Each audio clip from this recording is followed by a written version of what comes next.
This morning, Star Citizen 4.8 new patch. This time also the biggest changes ever. They are changing completely everything from shields, armor, all the way to the weapons. In today's video, we're gonna first check out 4.8 patch notice, see what's changed, and then we're gonna go and see the Odin. We're gonna see Odin not in the game because it's a huge hologram. It looks nice, but it's not that detailed. There is a guy who made this in a 3D, and there is a web page and we can see it much clearer there. So we're gonna do that also. After that, we're gonna see the changes on weapons, shields, and armor. Let's have fun, citizens. Ship armor and shield balance. This is very, very important. So what they did last night or this morning is they reduced all the shields for 20%, period. Every shield is now 20% lower, and they increased for some shields regeneration rate. And I think that is okay. Well, the regeneration rate, because before it was just too low and it didn't matter much. Ship weapons ammo adjustment. Ballistic ammo SU sizes have been greatly reduced to about 10% of their previous cargo size. Now this is a good thing. If you don't know what this means when you, for example, rearm your Talon's attack, before you would need 10 times more ammo for the same size that you can now use. So less SU, more ammo. Now this is more important. Attrition weapons have had balance pass to reduce their damage by significant amount. This is so bad. They reduced them for over 50%. We're gonna talk more about weapon nerf as soon as I finish the rest of this. Ship components and munition price balance. With tonight update, they increased all the prices to ship components, weapons, and munition. We have some new VR updates, so we're gonna check that in another video. I'm gonna turn on my VR. I'm gonna show you everything that you need to know. For now, we're gonna skip this. So now that we have seen official patch notice, let's check out the pipeline and discussing everything leaks. The laser repeater damage reduction, attritions, as I already said, 48 to 55%, and ardors 50 to 39. So the ardor trees are now the most powerful and the best attritions in the game for your Asgard. So we are getting also Shiv external customization. The Shiv receive 4-slot front, rear, left, right. This is very interesting. We are getting a lot of new flight blades. 8 ship flight blades. Asgard, Karak, Buccaneer, Clipper, Corsair. Hell yeah. Shiv also. L21 and L22. Wow. Okay, we have more datamine. There is a new ship weapon, Supremacy 10T. So this is a laser beam size 10, basically same as the Idris has it, but it's made for something else, for the Burion, the new ship. We're gonna see if this is more powerful than Idris laser. Probably it will be because it's new. There are new CO7T ballistic cannon size 7, also for the new ship. There are new Acheon repeater, laser repeater size 5s. Oh, these will be interesting to check out. Probably they will be powerful. We have Anvil Gladiator quad size 5 missile rack, Drake Ironclad torpedo rack. Okay, this is interesting. We're gonna fire size 5 torpedoes. And here are the Shiv modules. We have Lunatic, Barboreus, Slasher. I don't know what these things are, but it will be interesting to see it. There are new flight blades, as I already said. New ship paints, a lot of them. Ship weapons, 10% integrity HP, 10% damage alpha when you craft them. Nice. And we finally have AA support fabricator in the game. So this is the fabricator that you won on that Alliance event. And very important update. Perseus is buyable at Area 18 Asto Armada for 39 million Alpha USC.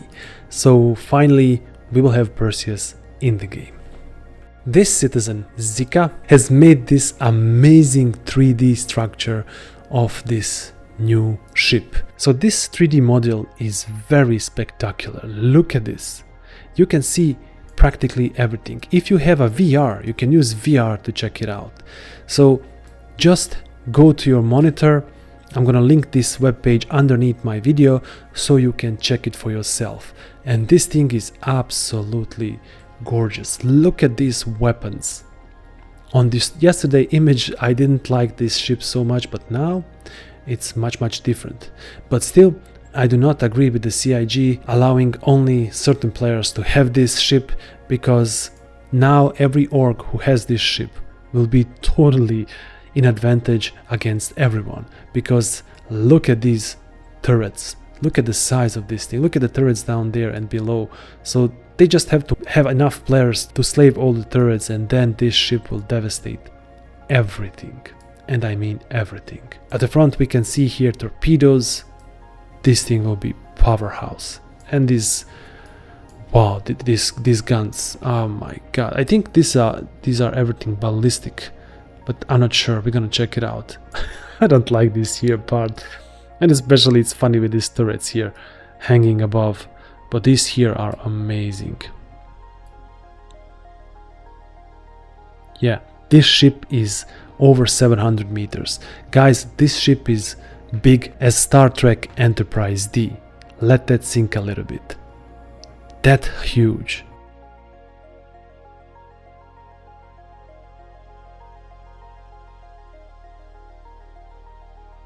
Yep, I'm gonna link, as I said, this web page, and you can check it for yourself. And look at this here. Oh my god. These are some kind of pipes. Maybe these are torpedoes that will fire vertically upstairs and then go up. Oh my god, that would be cool. I still don't know what these things are here. Maybe some kind of bombs. Huge torpedoes. I don't know. Alright, let's continue. Attritions have been nerfed. Ardors are slightly a little bit better than attritions, but basically they are the same. So before, Ardors were 73.2 and Attrition 1 were 66.51. This got nerfed 49%, this got nerfed 51%. So now the Attritions and Ardors are almost the same, a little bit more advantage for this. Now the CIG answer for all the thing that they made wrong is just nerf guns that are now OP and that everyone will use. And they think that they solved this. No, they did not. They did not solve anything with this. Now everyone will use deadbolts and M cannons. The CIG still here has to sit down and change every freaking weapon and not create one meta, but give differences so that every gun has its purpose and role. And for example, Attrition is a gun which is a little bit more stronger repeater than any other, and with nerfing it you are basically nullifying its potential. That's what it should be. The Attrition should be lower speed of the bullet but more power, and other repeaters like it was before. I liked that before. Don't get me wrong, it was not perfect, but it could be better.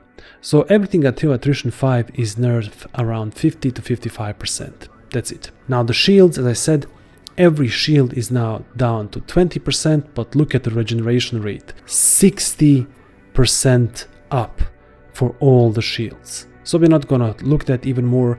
It's done. Now let's go all the way up. And here you will see something. Hammerhead got massive damage deflection increase from 152 to 531. That's 249% upgrade. And for the energy also 101 to 380. Idris, same thing. So I don't like that the Aegis Idris M has the same deflection rate as Hammerhead. That is just totally wrong. I mean, just a little bit more, but this thing should not be the same. They are not even in the same category. It's like saying that the Idris M and the new Odin should have a same damage deflection. Overall, they got increase in the power of the armor. The big ships, Reclaimer also, look at this. Redeemer, a little bit less, only 33%, but still. Retaliator, every other ship got nerfed in the shields. Vanguard Sentinel, Pilot Burst DPS is lower, yeah, because it's stock Attrition. Anvil Asgard, it got health increase to 33%. And again, we have physical deflection increase to 136. So we now have to use again cannons to destroy the big ships like we did in a 4.7. This is a welcome change and I like this thing. Only thing that I don't like is that the Attritions are now nerfed in damage so much. 20 to 30% would be okay, but 50%, man, okay. Well, it is what it is. This will probably change, it will not stay. Let's see the rest of the ships line up. Anvil Paladin got 33% health more and physical damage increase to 136 and energy to 175. Anvil Valkyrie also. Crusader Earth A2, Crusader M2, Mercury Star Runner, Drake Caterpillar all got increase. So bigger ships now have increase in armor. Heavy fighters are staying the same. Drake Corsair also 132% increase in physical and energy, wow, to 178. It will not be easy now to destroy the Corsair. Origin 400i also nice. 600i, Turing, RSI Apollo, Medivac, Triage all got increased in armor. Constellation, Andromeda, Aquila, Phoenix, Taurus, Hermes, Perseus, fine. Perseus is again strong, but look at it. Perseus has lower armor than Hammerhead, which is absolutely crazy. And Polaris too. I don't know. Funny. So yeah, that was it, my fellow citizens. These are all the news with the Star Citizen 4.8. What do you think about these changes? I think they are a little bit better than what was before, but still there's a lot of work to do here to change everything as it should be. I know that CIG also preparing a completely new flight model, and with that there will be completely new balance again, but for now at least we have this. Thank you for watching my video. If you like it, don't hesitate to subscribe, like and share. Until next video, have fun out there and write me down in the comments, are you getting Odin?